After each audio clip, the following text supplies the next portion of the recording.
Hey, what's going on, everybody? So, I decided I want to do this video. It's kind of something that's been weighing on me, and it's not related to my fitness stuff. It's actually related to something a little more important. I'm going to do a longer video on the other related issue. But this video, there's been more talk in government with, all the gun laws and everything about red flag laws. And so this is just my personal experience and interpretation of why red flag laws are dangerous and are actually going to cause more problems than they're going to help. So 22 a day, first and foremost, every day, 22 military veterans, our brothers and sisters, call it quits. I'm not trying to make light of it. I just can't bring myself to actually say the other thing. And so this is just my personal experience as someone who's been there on why red flag laws actually make it more dangerous for veterans. And because when I was trying to get help, I was in a very bad place, and I'm just going to keep this short and sweet. But I was in a very, very bad place, and I was begging for help. And I was asked, "Are you safe at home?" And I said, "Yes." Because I knew that if I said no,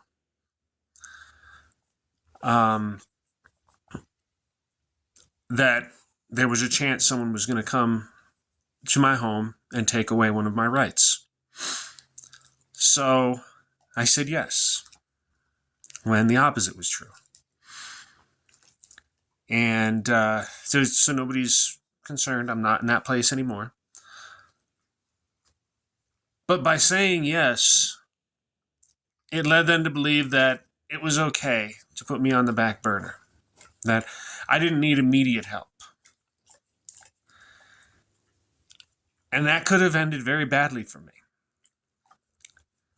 The main reasons why I'm still here is a little tan dog. My baby girl, Shotzi. It's the number one reason why I'm still here. But again, I had to fight and kick and scream to get someone to help me, because I had said, yeah, I'm safe at home. Not because I was, but because I was afraid of what saying no would have resulted in. And I can't believe that I'm the only person who feels that way, who would say, yes, I'm fine, I'm safe at home, when really I'm not. And by safe at home, I mean safe from yourself.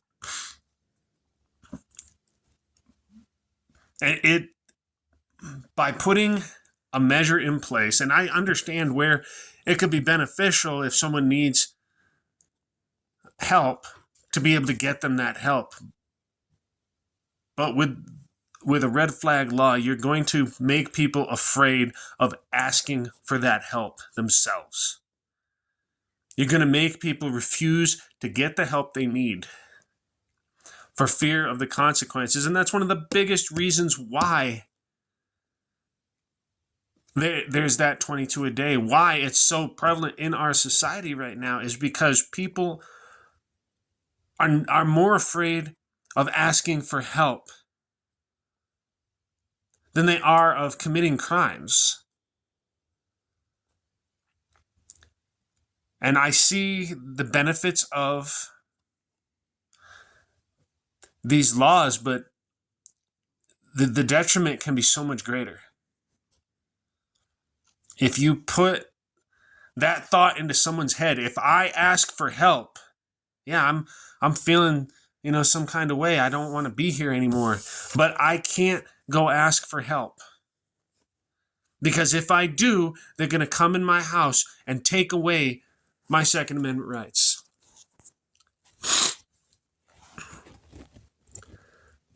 That fear should never be in someone's mind when they're in that mindset.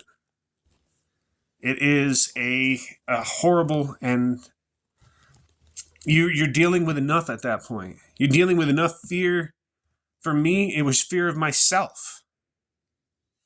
It was fear of what am I going to do? What am I capable of?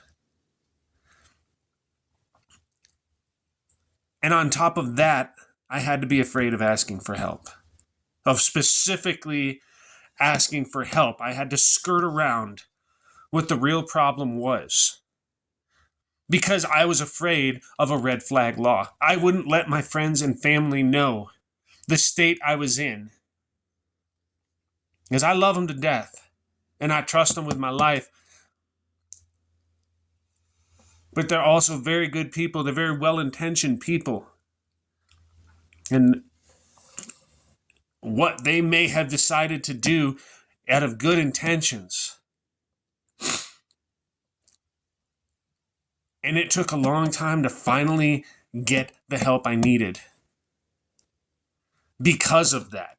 If I did not have Shotzi here with me, the red flag laws probably would have cost me my life.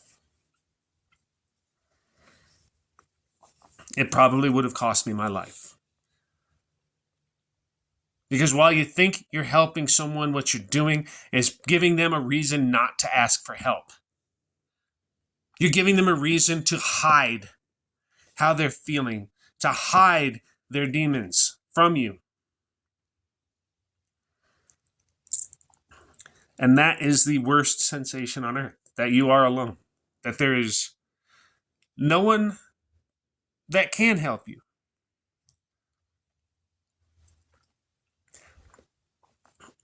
And I'm telling you that if it wasn't for the red flag laws, for the fear of the consequences, I would have gone in and said, this is how I'm feeling. I'm driving down the road and all I can think about is all I have to do is not hit the brakes. I could just crank the wheel to the right and go off this bridge. I was spending every day everywhere I went, I saw the opportunities to hit the reset button. Constantly. It wasn't that I wanted to, I was afraid I was going to. That at some point I was not going to hit the brakes. That at some point I was just going to say, screw it, whip the wheel.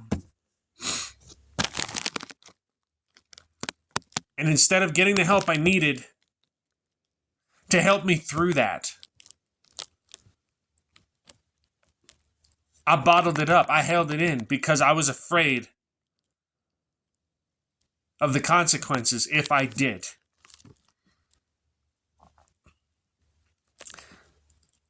And that's the wrong answer. That's why these red flag laws should not exist. If you have concerns about your neighbor, about your friends, don't call the government.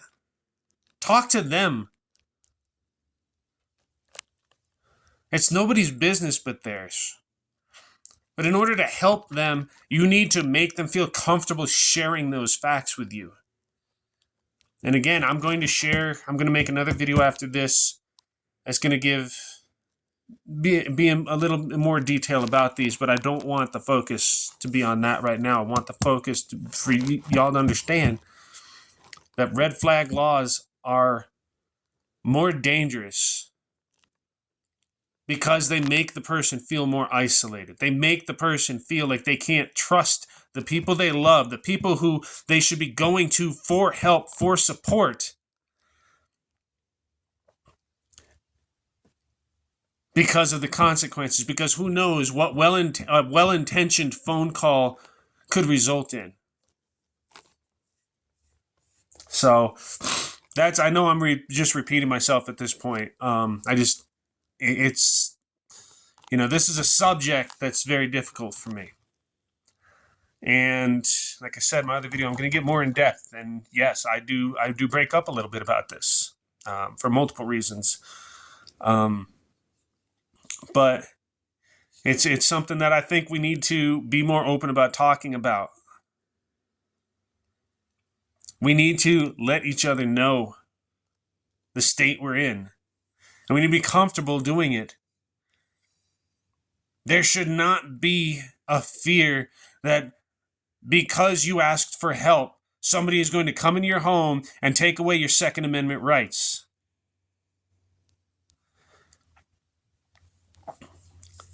So, thank you all for listening, and, let me know your thoughts. Let me know what you think about this. Share it. I want a lot of people's opinions on this. Agree or disagree. I want to know so we can, figure out a better way. You can't just, complain about something and not have a solution. There is a better solution, just not red flag laws. And so thank you all for your time.